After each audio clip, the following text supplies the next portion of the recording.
And now, your First Alert 5 weather. We are halfway through the week and we're still getting some pavement and grass got to dry out a little bit from yesterday. This is a wide view of the rain that fell from yesterday afternoon. Really well forecast on the modeling there. We tried to plot it out in the morning. It seemed to fit the forecast. Alan Rose was able to cover this through the afternoon and evening. But some of the heaviest rain was out across a few areas east. So Pueblo out near Rocky Ford, we did end up getting an estimation measurement of close to 2 inches. But then these yellows are where there were some pockets where close to 3 inches fell. So the radar estimations were okay, but we actually did better than the estimation with actual measurements in a few areas to the plains.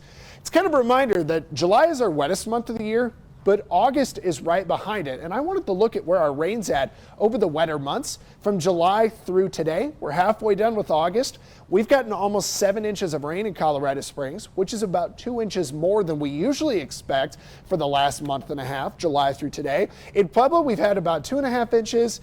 We average about 3 1/4, and so we're not a full inch short, but we're about 3/4 of an inch short. That's not dire. We're still actually doing great drought-wise in the city of Pueblo, but it would be nice to see maybe a couple more rounds of rain through the city, and I'm hopeful this weekend we will find that.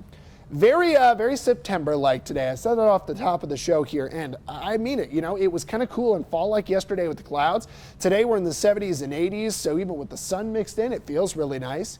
Your temperature trends do go up over the next couple days. We think we're a little warmer on Thursday, 85 in the Springs, but the 90s in Pueblo. And a small, subtle shift into the 70s and 80s over the weekend. But that slight cool down actually comes with some rain. And remember, next week, next Friday, the fair kicks off, the Colorado State Fair. So if we get our rain out of the way over the weekend, maybe we start the fair off on a dry and warmer note. Forecast today, any sort of rain is going to hang out in the mountains and valleys. So kind of a diagonal from Buena Vista, Salida, down through Walsenburg. Well, that's kind of where your storms are going to go. And later today, between 4 to 6 o'clock, if there is any stronger rain near that spring burn scar, well, that's where we could see an isolated incident of flooding, or at least a flood warning.